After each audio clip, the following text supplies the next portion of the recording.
Turma boa, como vocês estão? Eu sou o professor Eduardo Maciel e nós estamos juntos para mais uma aula de psicanálise clínica, hoje com o assunto Introdução à Psicanálise.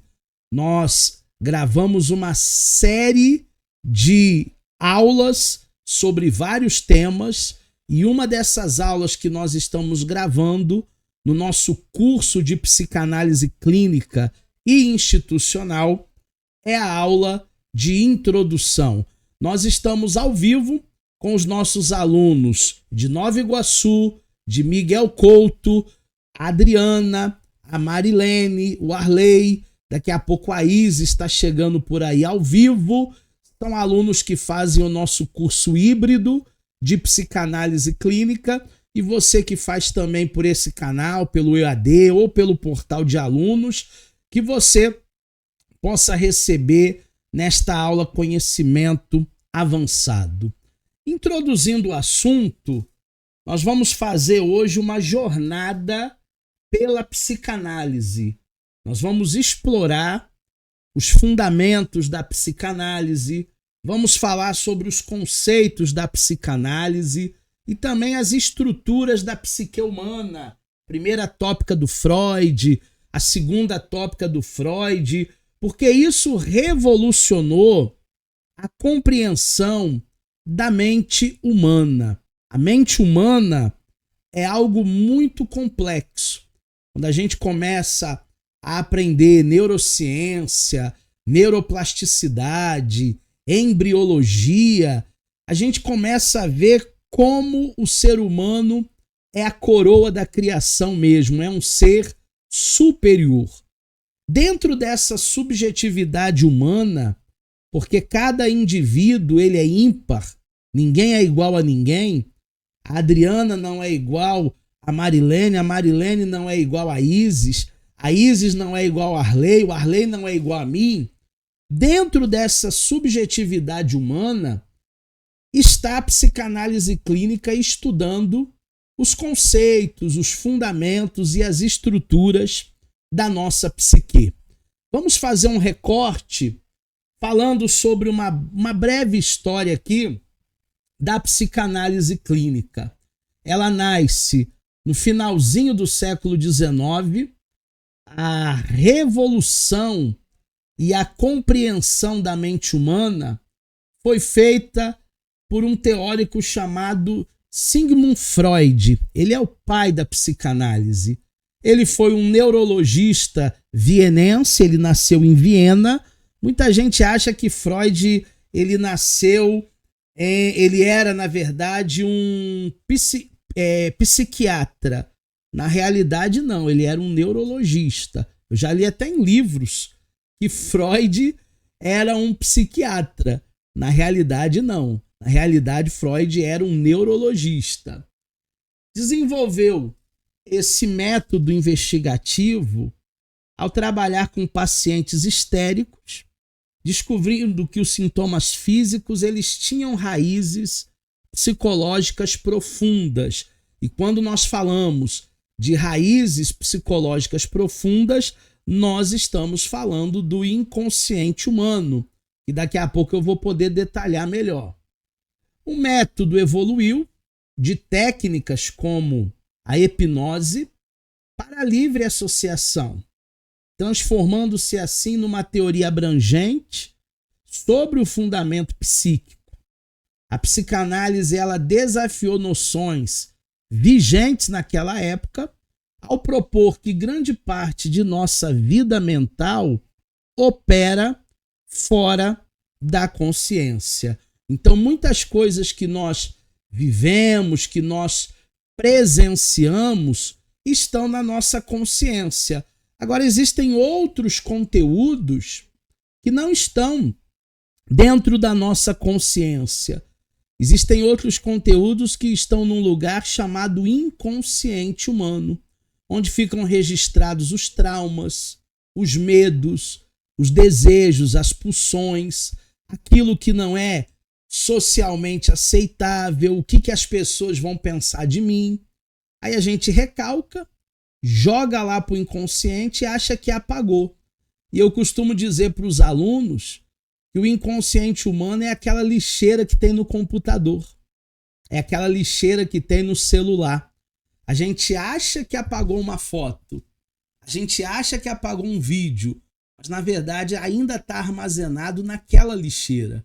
O inconsciente humano é exatamente isso, essa lixeira onde traumas, medos, angústias, sonhos, recalques e tantas outras coisas estão registradas não de maneira consciente. As principais características da psicanálise clínica é o foco no inconsciente, a investigação dos processos mentais que operam fora da consciência humana e influenciam os nossos comportamentos. Por que a pessoa faz o que faz? Essa pessoa, ela só faz o que faz e só age como age por causa do seu inconsciente humano. Todos os comportamentos são fruto daquilo que nós temos registrado no nosso inconsciente humano.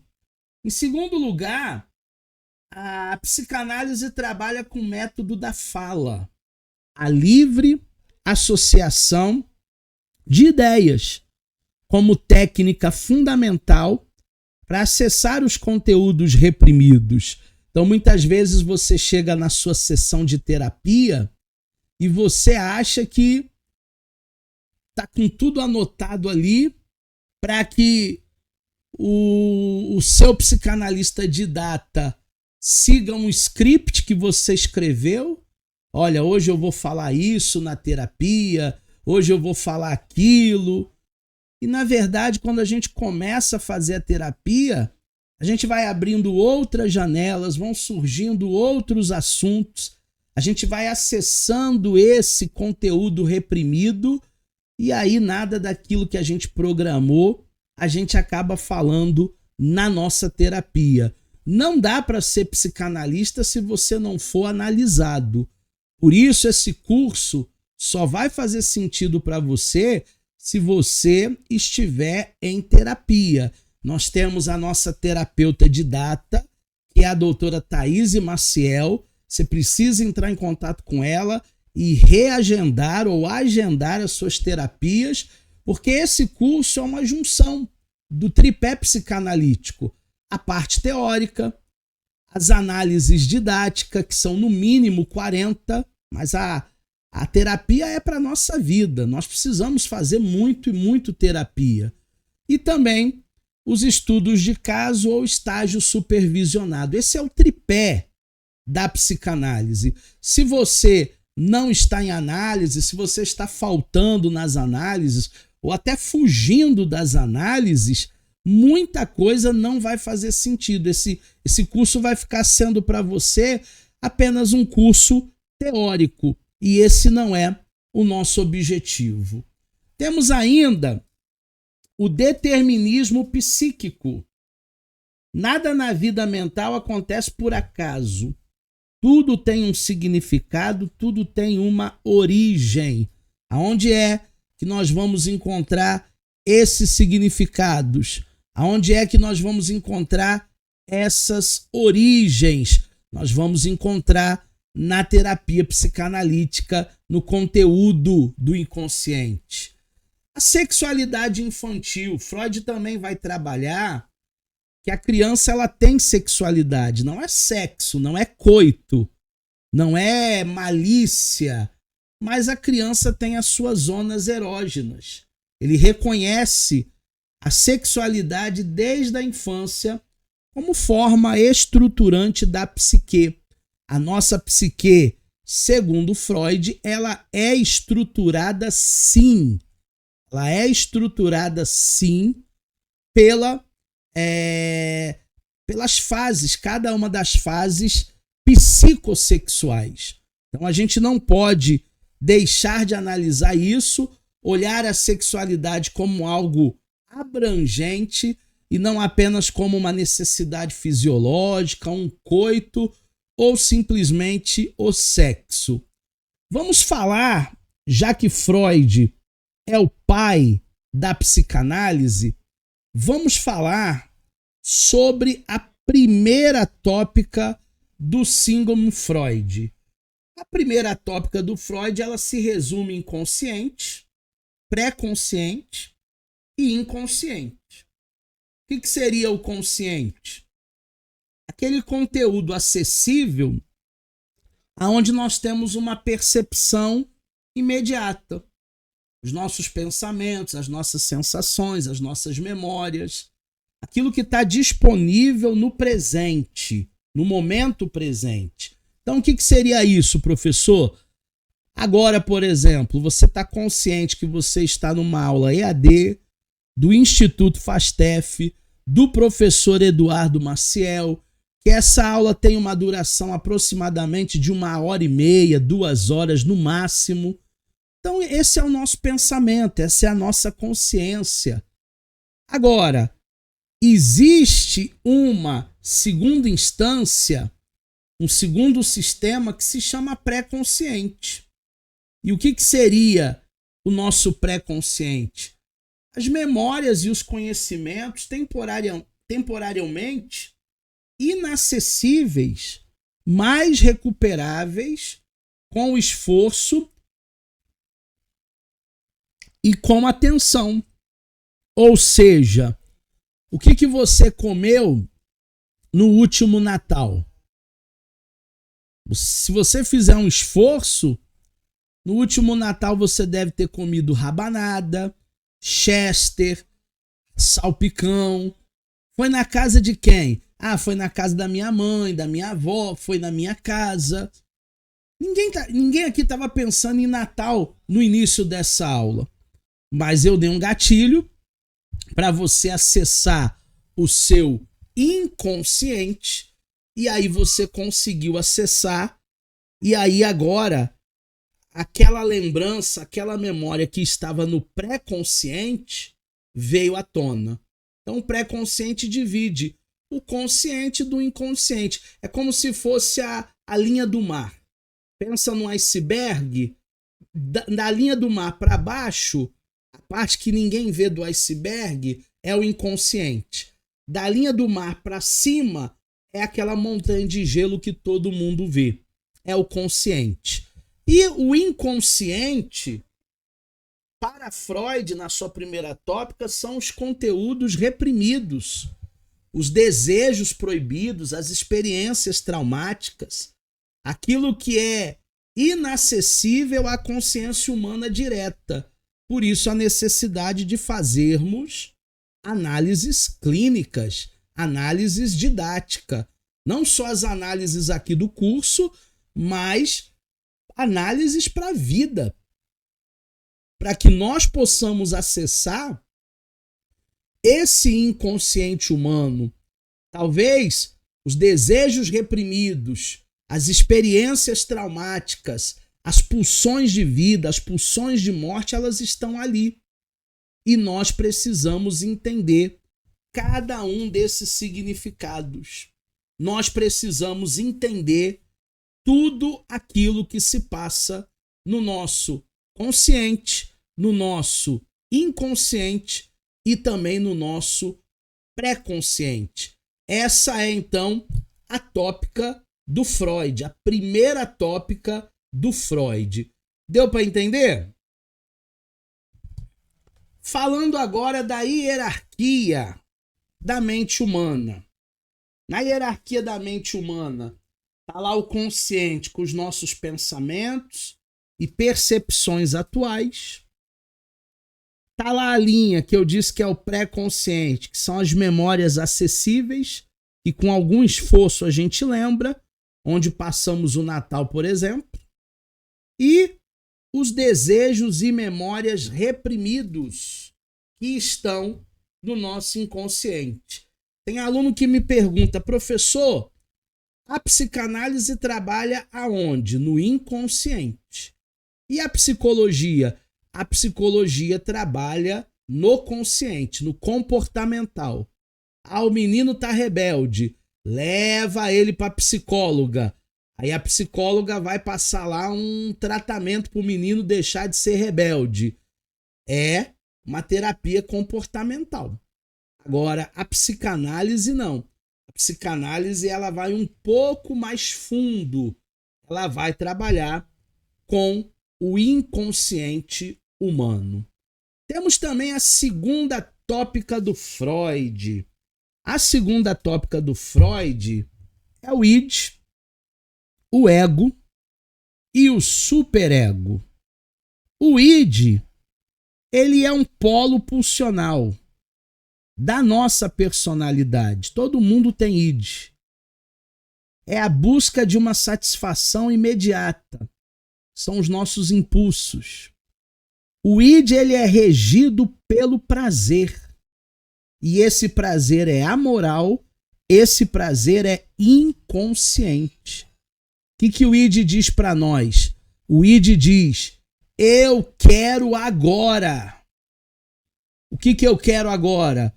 Eu quero agora um açaí de 1 litro com muita calda de morango, com muito amendoim, com muita paçoca, com muito leite condensado. Isso é o id. É o desejo de satisfazer a sua vontade naquele momento.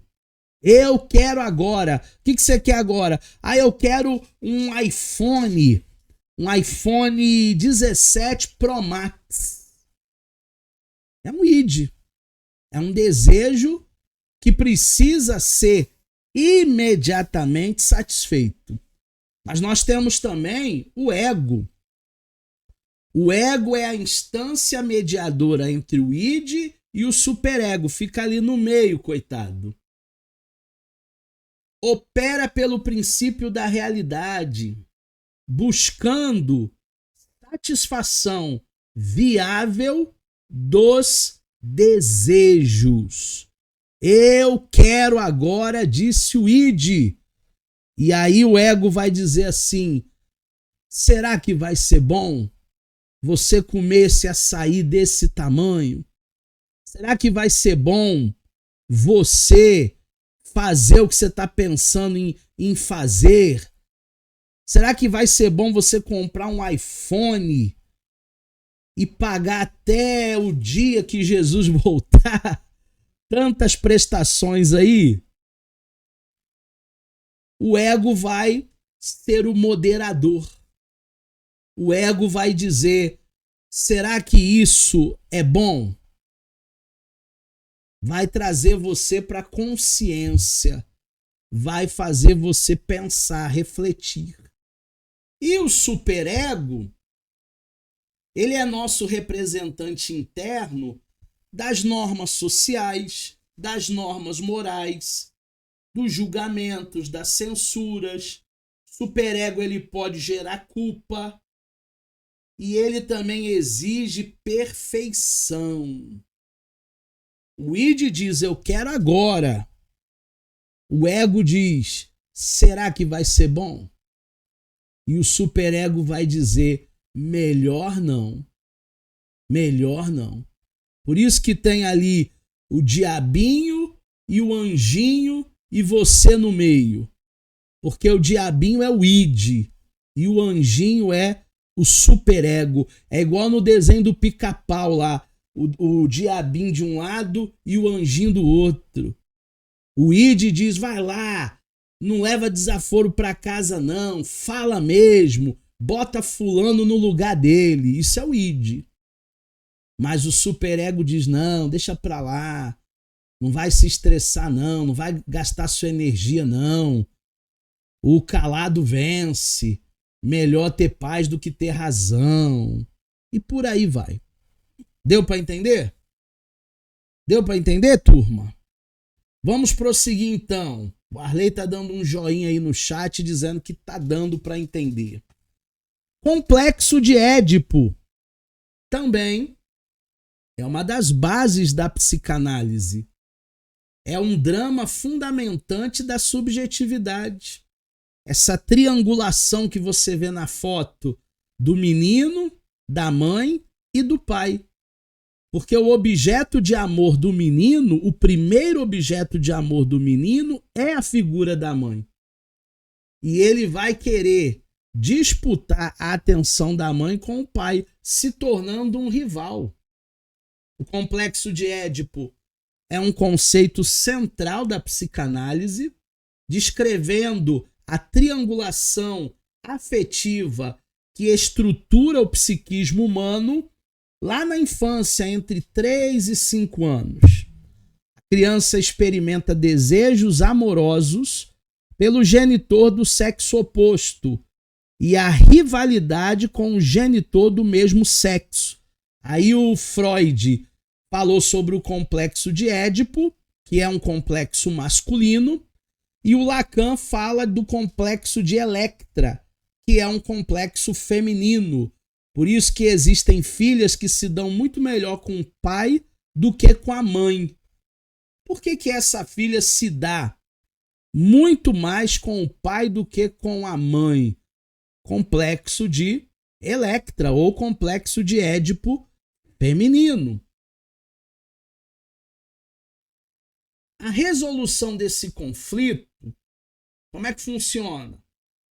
Através da identificação da castração simbólica. É fundamental para o desenvolvimento da identidade sexual e para a internalização da lei. Esse processo é um processo que, fazendo de forma salutar o corte, não apenas a vida e a área da sexualidade é bem construída, mas todo tipo de relações do sujeito com autoridades, com lei e também com desejos. Então esse adulto, ele vai se tornar um adulto bem melhor, vai se tornar um adulto que não quebra leis, que não é um delinquente, quando essa fase do complexo de Édipo ela é bem trabalhada. Tem que haver um corte, tem que haver uma castração. E a gente vai ver melhor nas futuras aulas aí, quando falarmos de mitologia e psicanálise, certamente vamos nos debruçar ao complexo de Édipo. Quais são as estruturas clínicas da psicanálise que nós estudamos?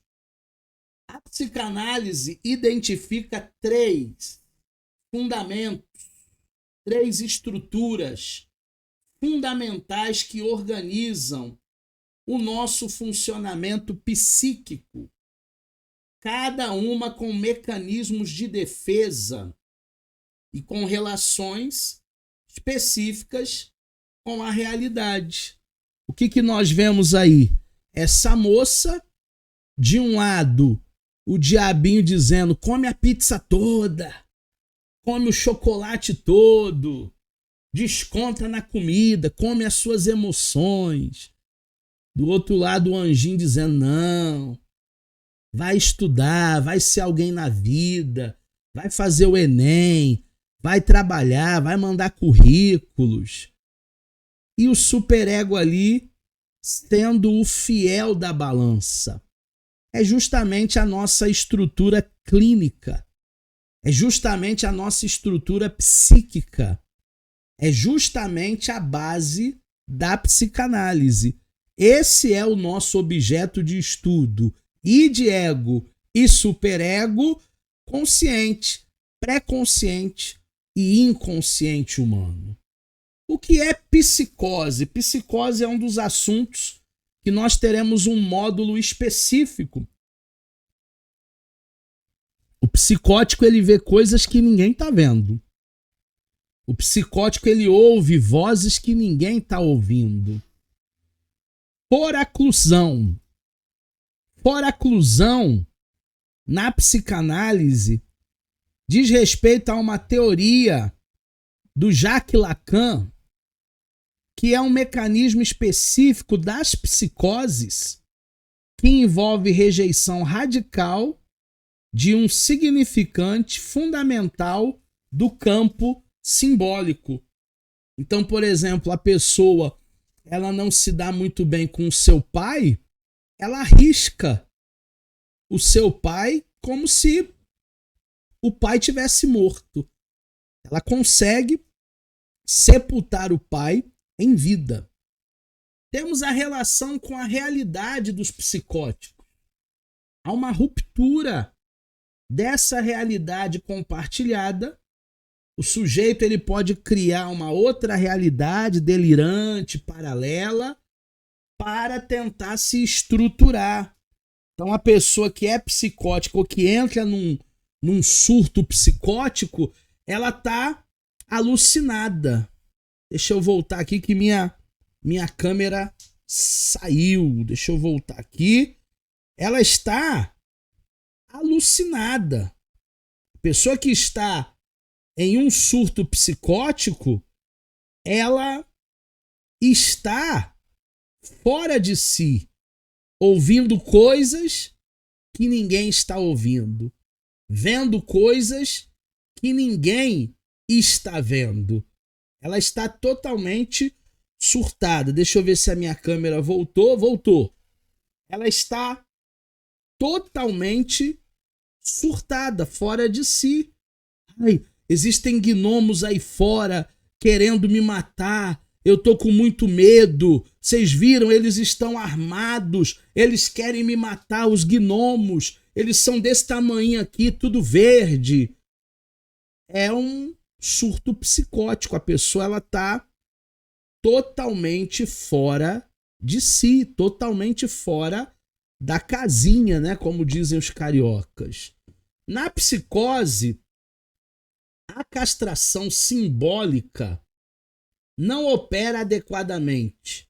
Podem surgir alucinações, delírios e fenômenos de linguagens peculiares. O sujeito psicótico não passou pela inscrição da lei paterna de forma efetiva e o resultado são as dificuldades na diferenciação entre o eu e o outro e na organização simbólica das experiências. Se a maioria dos pais, ainda na primeira infância, soubesse o mal que eles fazem para os filhos, eles não fariam a metade das coisas que eles fazem com seus próprios filhos no tocante a sofrimento. Então é muito importante que eu e você, como pais, possamos dar uma infância bem salutar, uma infância bem sadia para os nossos filhos, para que eles não vivam nessa psicose. Temos também um segundo grupo, que são os grupos dos neuróticos. Todo mundo tem as suas neuroses. A neurose é a estrutura mais comum. Ela é cauterizada e caracterizada pelo recalque, como um mecanismo de defesa principal. O sujeito neurótico integrou a castração simbólica, mas sofre com conflitos entre desejos e interdição, desejos e censuras. Aquilo que ele tenta fazer e não pode fazer. Ah, mas por que eu não posso? Ah, eu não posso porque eu sou casado. Ah, eu não posso porque eu sou de Jesus. Ah, eu não posso porque o que as pessoas vão pensar de mim? Esse desejo e essa interdição, essa censura, nos levam às neuroses. Tipos principais de neuroses: histerias, conversão somática, identificação dramática, neurose obsessiva, rituais, dúvida, ambivalência, fobias, medo de tudo, deslocamento da angústia para objetos específicos. Tudo isso são as neuroses humanas. Ninguém está livre disso. Ah, mas eu sou da igreja, eu sou até pastor. A maioria dos pastores que eu conheço é cheio de neuroses. O sintoma neurótico é uma formação de compromisso entre o desejo inconsciente e a defesa contra ele. Então, por que surge o desejo neurótico? Porque esse conteúdo tá lá no seu inconsciente. E o teu consciente tenta lutar, tenta batalhar, tenta pleitear contra esse desejo neurótico. Além da psicose que nós já vimos, além da neurose que vimos agora, existem também as perversões. Depois a gente vai ter um módulo detalhado sobre os três. Mas hoje, como é introdução à psicanálise, eu preciso fazer um panorama geral de todos os temas, os maiores temas da psicanálise. O que é perversão na visão psicanalítica? A perversão é uma estrutura onde o sujeito ele nega a castração através do mecanismo desmedido. E aí nós temos um termo aí em alemão. Não se trata de julgamento moral, mas de uma organização psíquica específica. Os perversos, eles têm uma relação com a lei muito conturbada. Eles sempre buscam transgredir a lei, quebrar a lei, contornar a lei, dar um jeitinho brasileiro aqui, dar um jeitinho brasileiro lá. Ah, vai que cola, né, professor? Esse vai que cola aí é perversão, tá? Cuidado. Essa é uma maldade, isso é uma perversão nossa. Há uma posição subjetiva nas psicoses. Frequentemente o perverso ele se coloca como um instrumento de gozo do outro, de alegria do outro, fazendo-se objeto para completar a falta. Aí nós temos toda a questão aí do sadomasoquismo, do masoquismo, e a alegria de alguém é ver o outro sofrer. Isso são perversões, isso são parafilias. E temos ainda as características dos pervertidos, dos perversos, né? Pervertido não, perverso. Fixação em objetos parciais, ritualização, busca de controle. Tem gente que é muito controlador, muito centralizador, tudo tem que passar por ele. Controle sobre os desejos do outro, aonde você vai, com quem você foi, por que não me falou. Resistência à angústia de castração. Tudo isso são perversões. Nós não temos o direito de ditar a vida de ninguém. Ah, mas é meu marido, é minha esposa. É um indivíduo. Tem seus desejos, tem suas vontades, tem suas particularidades, tem os seus anseios, tem suas preferências. Talvez você goste de filme, ela não goste de filme. Talvez você goste de shopping, ele não gosta de shopping. E a gente não pode ser perverso acreditando que todo mundo goste das mesmas coisas que nós gostamos. Vamos falar de conceitos fundamentais. O arsenal teórico da psicanálise clínica. Existem conceitos que fundamentam a nossa ciência. Existem conceitos que fundamentam aquilo que nós estamos estudando já há algum tempo. O inconsciente foi uma descoberta revolucionária do Freud. É o conceito fundador da psicanálise. Psicanálise estuda, busca inconsciente.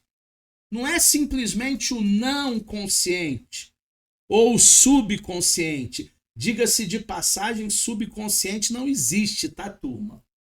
Mas um sistema com leis próprias, onde operam processos primários de condensação, de deslocamento, de ausência de contradição e de atemporalidade. Algo que aconteceu lá na sua infância, mas você está revivendo hoje por um gatilho, depois de 30, 40 anos, porque o conteúdo que estava armazenado, guardado no inconsciente, ele é atemporal. manifesta-se através de formações do inconsciente. Quais são os conteúdos? Sonhos, atos falhos, xísteres, sintomas, e é construído principalmente por conteúdos recalcados que foram excluídos da consciência por seres conteúdos inaceitáveis. Sabe aquela boia que a gente tenta afundar na piscina, mas se a gente soltar lá no fundo, ela boia novamente, ela vai para a superfície? Isso são os conteúdos ditos que nós tentamos recalcar. São esses conteúdos que toda hora você e eu tentamos recalcar e vão lá para o inconsciente. O inconsciente é estruturado com uma linguagem, como propôs Jacques Lacan, operando através de significantes que determinam o sujeito. O inconsciente, ele molda os nossos comportamentos. Os nossos comportamentos são ações, reações, aquilo que é visível, aquilo que é observável. Mas a maior parte do conteúdo da psique humana não está no comportamento, não está no consciente, está nessa linha aí para baixo, no inconsciente. Os desejos reprimidos, os anseios inaceitáveis, que são mantidos em oculto, os impulsos, né? A urgência, o instinto, aquilo que influencia de uma maneira ou de outra as nossas ações. Também nós temos as experiências dolorosas que nós tentamos enterrar, jogar para debaixo do tapete, que são os nossos traumas. E ainda os conteúdos excluídos, pensamentos perturbadores, conteúdos que nós tentamos banir da nossa consciência. E até conseguimos, mas afloram quando sonhamos, porque no sonho não há censura, no sonho não há moderador, o sonho é puro id. Então tem gente que sonha que está voando, tem gente que sonha que está caindo de um lugar bem alto, e a gente tem uns sonhos assim absurdos, bizonhos, mas é justamente conteúdo que nós lançamos no nosso inconsciente. Existe um termo que nós falamos muito em psicanálise. Se você ainda não me ouviu falar, você vai me ouvir falar hoje e depois você vai ouvir falar várias vezes. Pulsão. Pulsão é o conceito limite entre o somático e o psíquico. É uma força constante que impede o organismo, a ação, diferente do instinto. Não são coisas iguais. Instinto é instinto, pulsão é pulsão. E não tem um objeto pré-determinado. Existe a fonte da pulsão, que é um processo somático localizado em uma das nossas partes do corpo. Existe a pressão da pulsão, que é a quantidade de força, de energia que aquilo ali nos pede. Existe um objetivo da pulsão, que é sempre a satisfação, sempre o prazer. E o objeto da pulsão, obviamente, é o meio pelo qual a pulsão atinge o seu objetivo, que é variável. Pode ser uma parte do corpo, pode ser outra parte do corpo, pode ser algo da nossa mentalização, pode ser algo da nossa satisfação no sentido de compulsão alimentar, compulsão de compras. Então tudo isso são pulsões. Existem dois tipos de pulsão: a pulsão de vida e a pulsão de morte. Desejo, a mola da existência humana. O desejo, diferente da necessidade, é sempre o desejo do outro. Nasce da experiência de satisfação primitiva e da tentativa impossível de reencontrá-la. É metonímico, deslizando infinitamente de objeto em objeto. O desejo, turma, é inconsciente, é indestrutível, não conhece tempo, não conhece contradição. Ele organiza-se em torno da falta fundamental que nós temos, estruturada pela castração simbólica. O sujeito ele não deseja objetos. O sujeito deseja desejar. Por que a Shopee faz tanto sucesso? Tem até o aplicativo do celular que de vez em quando você está distraído, deixa o volume alto, aquele negócio toca. Shopee! Aí parece que dá um gatilho. Acho que eu vou dar uma olhadinha na Shopee. Você está precisando de algo? Não, só uma olhadinha. Aí a gente vai desejando, vamos recebendo dopamina. Daqui a pouco a gente compra um treco e a gente nem estava precisando. A maioria das pessoas que compram nesses sites aí de maneira insoluta, né? De maneira dissoluta, elas nem abrem aquilo que elas compraram. Se for roupa, ela usa uma vez, não ficou bom, não gostei, não usa mais. Existem sapatos na caixa que ela nunca usou. É só o desejo de desejar, é só o desejo de comprar. Veja que nessa foto aqui, a menina ela deseja quantas coisas, hein? Comida, carro, diamante, diploma, amizade, noivado, viagem, dinheiro. É o desejo que nunca diz basta. É o desejo que sempre está esperando algo mais, um plus, algo que vai te diferenciar de alguém. Eu tenho, você não tem, e por aí vai. Os sonhos eles falam muito sobre nós na psicanálise. Os sonhos são a via de régia ou a via régia do nosso inconsciente. Os sonhos são realizações disfarçadas de desejos recalcados. Durante o sono, o enfraquecimento da censura permite conteúdos inconscientes emerjam, venham para cima, igual aquela boia da piscina, mas de forma distorcida, não de forma clara. Qual é o trabalho do sono? O trabalho do sonho é a condensação. Por isso que fica confuso, distorcido, porque são muitos pensamentos em uma única imagem. Também o deslocamento, a ênfase deslocada em elementos secundários. Figurabilidade, transformação de pensamentos em imagens. Muitas vezes você vê no sonho o seu cachorro fazendo algumas coisas. Não é o seu cachorro, não. É o teu desejo. Todo sonho se trata de nós. Mas eu vi meu pai, eu vi minha mãe, eu vi minha tia. Não trata deles.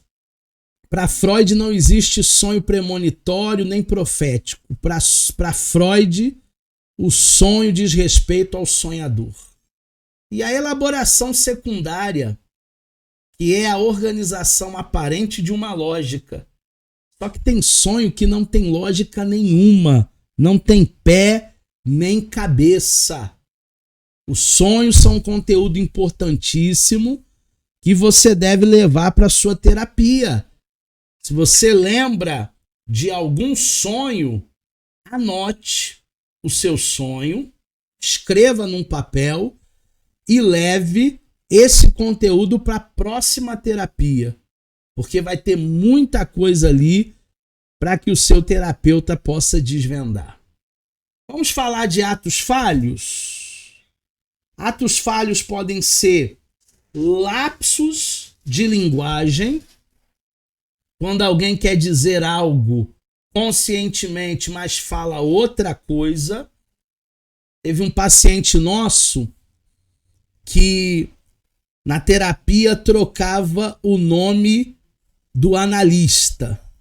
Ao invés de falar o nome do analista, falava Cristina. Toda hora Cristina, Cristina. Aí o analista não interviu, não falou nada.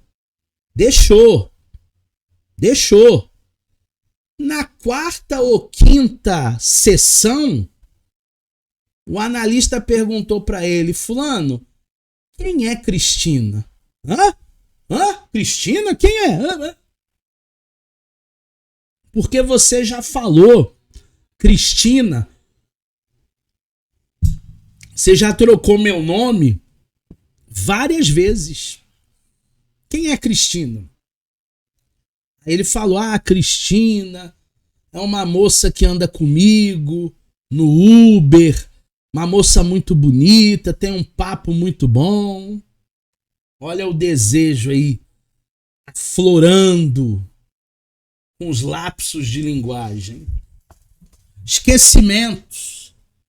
Esquecer o nome das pessoas. Ô Paulo, ô João, ô Tiago, ô José. Só não consegue falar teu nome, né? Ô Maria, ô Joana, mas não consegue falar o teu nome. Esquecer compromissos.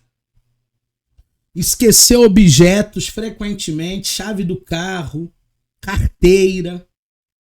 Revela conflitos ou desejos do inconsciente. Na realidade, Freud vai dizer que se eu marcar com você amanhã, às 4 da tarde, em determinado lugar, e aí você vai para lá amanhã, 4, eu não apareço. 4h15, eu não apareço. 4h30, eu não apareço. Aí você me liga ou passa um zap. Professor, tô te esperando aqui, cadê você? Ih, Apóstola. Ih, Isis. Ih, Adriana, desculpa. Ih, Arley. Esqueci. Na realidade, Freud vai dizer que inconscientemente eu não queria ir. Por isso que eu esqueci. Não é de propósito, não é consciente. É um lapso. É algo que vai além da nossa consciência. E nós temos ainda os atos sintomáticos, que são pequenos atos involuntários que carregam um significado simbólico. Perder as coisas, quebrar as coisas, tropeçar. Tem gente que tropeça muito, tem gente que quebra muito as coisas. Tem uma mãozinha abençoada, hein? Que mãozinha abençoada.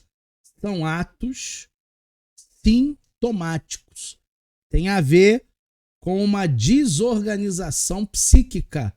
Tem a ver com uma bagunça que está acontecendo dentro. Sempre é de dentro para fora. Nem sempre é de fora para dentro. Geralmente as coisas acontecem de dentro para fora. Vamos falar da formação de compromisso? O compromisso é uma solução do aparelho psíquico que encontra, para conciliar as forças contraditórias, um desejo inconsciente com as defesas contra ele. Lembra do que o apóstolo Paulo falou? O que eu quero fazer eu não faço, mas o que eu não quero, isso eu faço. É a formação de compromisso. É a nossa tensão entre o querer fazer e o não fazer. O sintoma é a mais clara formação de compromisso. Satisfaz parcialmente o desejo enquanto o pune. O sonho é o compromisso entre o desejo de dormir e a pressão dos desejos inconscientes. Olha a dualidade aí. E o xister? O xister permite a expressão de conteúdos proibidos através do humor socialmente aceitável. Sabe aquela pessoa que faz umas brincadeirinhas sem graça? E ela sabe que pegou pesado na brincadeira, e aí a gente muitas vezes vai chamar atenção ou vai olhar de cara feia e ela vai dizer assim: ai, desculpa, eu estava brincando. Não, ela não estava brincando. Toda brincadeira tem um fundinho de verdade. Aquilo ali, na verdade, é um xister. Aquilo ali, na verdade, é que ela queria mandar um recado e não mandou o recado, e aí então, infelizmente, ela transfigura isso, ela muda isso aí como se fosse uma brincadeira, um xister, mas não é. Temos na psicanálise também a transferência e a contra-transferência, que é o motor da análise. É a reedição do protótipo infantil, vivenciando com uma sensação de atualidade. Na análise psicanalítica, o paciente se transfere ao analista os seus sentimentos, originalmente dirigidos a figuras significativas da sua infância. Quais são os tipos de transferência? Positiva e negativa. Quando você tem uma transferência positiva com o teu terapeuta, você vai enamorá-lo. Você tem sentimentos amorosos. Ai, como a minha terapeuta é boa, ela é demais. Mas também a transferência em algum momento pode ser negativo. Hostilidade. Ela não podia ter falado assim comigo. Quem ela pensa que é? Ambas são material do trabalho analítico. E se não houver transferência entre você e o teu analista, não há como você continuar. Tem que haver transferência. O setting terapêutico tem que ser um lugar seguro, sigiloso, para você se sentir bem e falar tudo o que você deseja falar, coisas que não dá para falar com pai, com mãe, com filho, com o pastor da igreja, com um colega do trabalho, mas que você pode falar na terapia por uma pessoa que é especializada. É um especialista nisso. Deu para entender? Temos ainda a pulsão de morte, que é o Thanatos. É aquilo que é inorgânico. Se manifesta através da compulsão, da repetição. Fumar, fumar, fumar, fumar. Beber, beber, beber, beber. Da agressividade, do masoquismo, dos comportamentos autodestrutivos, os vícios, e a busca da abolição das tensões ou o repouso absoluto. Conscientemente ela não quer morrer, mas inconscientemente ela está fazendo de tudo para que a vida dela seja abreviada. Isso é o que nós estudamos em pulsão de morte. O instinto é diferente de pulsão. O instinto, ele é um padrão comportamental herdado biologicamente, determinando com o objeto específico pré-determinado. É bem característico nos animais, visa até a preservação da espécie. Quando é que nós agimos pelo instinto? Quando alguém está sendo assaltado e corre. Quando tem um arrastão lá na frente, você dá um cavalinho de pau com o carro e entra numa outra rua para não perder o carro. Isso é um instinto. Geralmente, biologicamente, nos animais. Agora, a pulsão, ela é mais complexa. Ela é a força constante de uma origem somática, mas inscrita pelo aparelho psíquico. É um objeto continente, variável, da plasticidade e da possibilidade de sublimação, que é mais específico no ser humano, que é um animal racional. Não é um animal irracional. Então, o que é a sublimação? Sublimação de um paciente que era viciado em pornografia.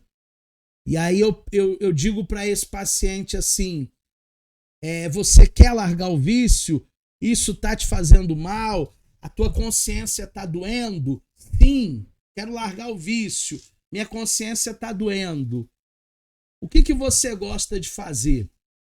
Eu gosto de desenhar. Então por que você não procura uma escola de desenho e se matricula e começa a estudar desenho? Aí ele ouve a minha sugestão, ele se matricula numa escola de desenho e já fazem meses que ele não consome pornografia. Sublimação. Ele tirou aquela pulsão ali, transferiu aquela pulsão para algo aceitável, porque a pornografia é algo inaceitável. Temos as fases que o Freud vai falar conosco, que são chamadas de psicossexuais. A fase oral vai de 0 a 18 meses até 1 ano e meio. O prazer está centrado na boca, por isso que o bebê coloca tudo na boca nessa fase. Depois dos 18 meses aos 3 anos, nós temos a fase anal, e aí ele consegue controlar o seu intestino, consegue controlar suas fezes. Dos 3 aos 6 anos, nós temos a fase fálica, que é o complexo de Édipo. O menino fica bonzinho o dia todo. É só o pai chegar que ele começa a chorar. Complexo de Édipo. Ele quer chamar a atenção da mãe. Temos a fase da latência, que é dos 6 aos 12 anos. Aí a sexualidade é adormecida, tá? Porque tem judô, tem balé, tem inglês, tem natação, tem escola. Essa sexualidade é adormecida até os 12 anos. E a última fase é a puberdade, é a genital. É a sexualidade madura. É onde as meninas não querem mais brincar com a Barbie, nem querem mais ficar no meio das meninas. Elas começam a fletar agora com os garotinhos, né? Elas querem brincar com o Ken agora. Então é a fase chamada puberdade. A partir ali de 13, 14, 15 anos. Sintoma. O sintoma é uma mensagem cifrada do inconsciente humano, uma formação de compromisso que se expressa simultaneamente com um desejo recalcado e com a defesa dele. Algumas características dos sintomas. Ele é o substituto de uma satisfação pulsional impedida. Então, por exemplo, eu fiquei engasgado com alguma coisa que eu queria falar para alguém, mas não pude falar. O que acontece à noite? Eu fico com dor de garganta e acordo de manhã com isso aqui tudo fechado. É um sintoma, é uma psicossomática. Resultado do recalque, do retorno recalcado, vai responder no teu corpo. Possui significação simbólica inconsciente. Gera sofrimento, mas também gera satisfação paradoxal. Por incrível que pareça, existem mulheres que ficam felizes quando o marido fica doente. Que paradoxo, né? Que mente louca. Como é que eu vou ficar feliz se tem alguém da minha família que não está bem? Mas tem pessoas que ficam. É um mix de satisfação, de alegria e de sofrimento. Tem ainda a resistência a mudanças pela via consciente. Existem pessoas que verdadeiramente eles não gostam de mudanças. Eu sei que toda mudança é desconfortável, toda mudança traz para nós um desconforto muito grande, mas as mudanças elas são essenciais para o nosso crescimento, para o nosso desenvolvimento como pessoa. Se está havendo uma mudança, seja no trabalho, seja de casa, é porque coisas boas vão acontecer a partir daí. Livre associação de ideias é a regra fundamental da psicanálise clínica. É você estar sendo analisado ali e falar tudo o que vem na tua mente. Para Freud, a cura está no falar, tá? Quanto mais você falar, mais você será curado. E os princípios dessa livre associação é uma suspensão total da crítica, é o abandono de uma organização lógica, é a expressão do fluxo do teu pensamento. Professor, o que eu tenho que falar na análise? Tem que falar na análise o que vier na tua mente. Aquilo que é importante, aquilo que você deve falar, não minta, não esconda, fale, porque o seu terapeuta é um profissional gabaritado para te ouvir, para te acolher. Ah, mas o que ele vai pensar de mim depois? Ele não vai pensar nada. Porque depois que você sair, vai entrar outro. Depois que o outro sair, vai entrar mais outro. E depois mais outro. E são 600 atendimentos psicanalíticos por mês. Para eu depois atender você de novo, eu vou ter que pegar o teu prontuário daqui 15 dias, daqui 30 dias e ler lá no seu registro para a gente continuar a análise. Ninguém vai pensar nada de você. Ali é um ambiente seguro. Temos também a cartase. Freud, ele começa trabalhando com Brauer. Ele usa esse mecanismo chamado hipnose, principalmente no caso de Ana O, que nós vimos na última aula com o professor Cláudio Lescaut. Tem as limitações temporárias. Freud viu que existiam pessoas que não eram suscetíveis a serem hipnotizadas e ele largou a cartase, ele largou a hipnose. Ah, professor, o senhor não gosta de hipnose? Não. Se Freud abandonou, eu também não vou mergulhar nessa seara. Ah, mas o senhor não gosta de regressão? Não. A regressão pela OMS só deveria ser feita por um psiquiatra gabaritado. Nós não temos competência de fazer a regressão. E se a gente fizer a regressão e a pessoa não voltar mais? E aí? Não somos psiquiatras, somos aspirantes à psicologia. Então, se Freud abandonou, eu fico apenas com a psicanálise pura e simples. A histeria. A histeria foi a porta de entrada do Freud, porque ele começa a atender pacientes neuróticas histéricas. Aí nós temos toda a conversão somática por esse conflito psíquico das histéricas. Pessoas histéricas são pessoas teatrais, são pessoas que, se a Globo descobrisse, eles iriam para a novela das 8, das 9. Ia tomar o lugar do Tony Ramos, da Glória Pires. Pessoas extremamente teatrais. E temos a identificação de múltiplas cambiantes com outros. Desejo histérico é sempre um desejo insatisfeito, mantendo o outro em falta. Então eu tenho um desejo dentro de mim que é um vácuo, é um vazio, eu não consigo preencher e eu acabo culpando o outro e penalizando o outro, mesmo que inconscientemente. Temos os mecanismos de defesa, que teremos um módulo dedicado para eles. O ego, desenvolvendo estratégias para lidar com os conflitos entre pulsão, superego, realidade, protegendo-se das angústias. Quais são as nossas angústias? Várias. Todo ser humano tem.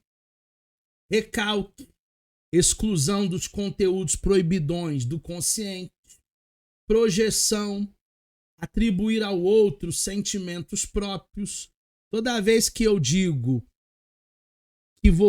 que aquilo que você me irrita é o que verdadeiramente eu estou projetando.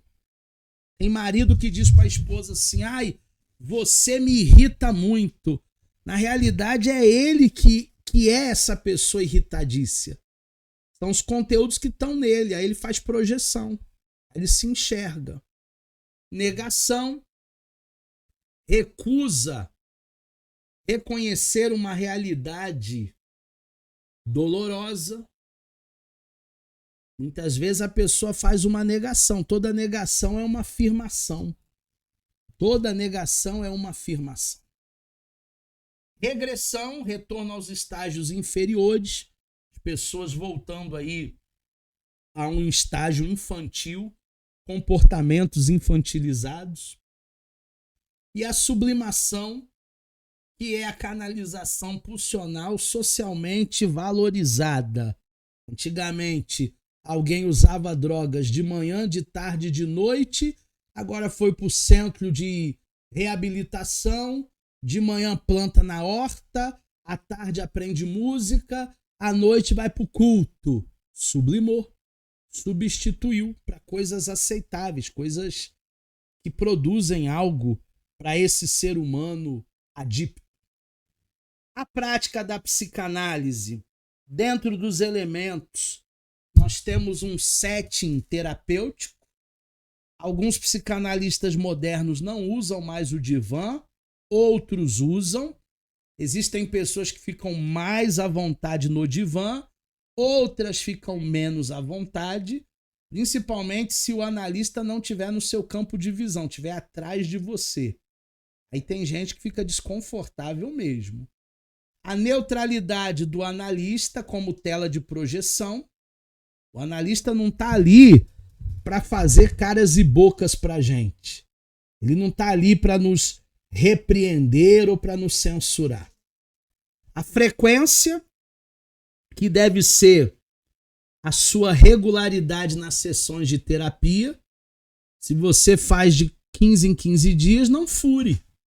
Se você faz sessão de terapia uma vez no mês, não fure. Agora tem gente que falta uma, falta duas, aí vem numa terapia, aí já falta outra. Não está tendo responsabilidade com o seu desenvolvimento. Atenção flutuante, que é a escuta do analista sem um foco pré-determinado. O analista ali sentado, ele está prestando atenção em tudo, no vestido dela, na mão dela, no cabelo dela, na postura, naquilo que é dito, naquilo que não é dito. É uma atenção flutuante. Estamos focados em tudo, porque tudo é gestual e tudo tem história. Interpretação, que é a construção do sentido com o analisando. A gente vai fechando essa colcha de retalhos. A gente vai, pecinha por pecinha, formando aquela imagem do quebra-cabeça. Quando chega na primeira sessão, chega aquelas 5.000 peças. Aí a gente vai montando ao longo das terapias. E aí, graças a Deus, depois de algumas terapias, a gente já começa a enxergar um bom fio condutor. Temos ainda, para a gente finalizar a nossa aula de hoje, o legado da psicanálise, mais de um século depois da psicanálise ser fundada, permanece sendo um campo vivo de investigação da subjetividade humana. As suas contribuições, elas transcendem a clínica, influenciando a arte, a cultura, a educação, as ciências sociais, os conceitos freudianos e os seus desenvolvimentos posteriores com os psicanalistas, com os teóricos contemporâneos, Lacan, Melanie Klein, Winnicott. Na neuropsicanálise a gente vai ver Jung e outros que continuaram oferecendo ferramentas únicas para compreender o sofrimento psíquico, a constituição do sujeito e o impasse das civilizações. quando falamos em sofrimento psíquico, sem medo de errar, mais de 90% da população sofre porque não é bem resolvida emocionalmente. Nunca fizeram terapia, nunca conversaram sobre seus medos, seus traumas, suas angústias, e aquele depositório está cheio, como se fosse uma represa que enche d'água, enche d'água, enche d'água, enche d'água, enche d'água. Vai ter um momento que a represa ela vai romper. A psicanálise nos lembra que somos indivíduos divididos, o inconsciente pensa e o desejo humano ele é irredutível, é o id, a cálculos conscientes. O ser humano não é inteiro, o ser humano ele é dividido, é corpo, é alma e é espírito. O ser humano, então, ele precisa entender cada uma dessas esferas da sua vida e entendendo, esse ser humano ele vai conseguir viver uma vida melhor. Chegamos ao final da nossa aula de introdução à psicanálise. Espero que você tenha gostado dessa aula e a gente vai se ver nos próximos encontros.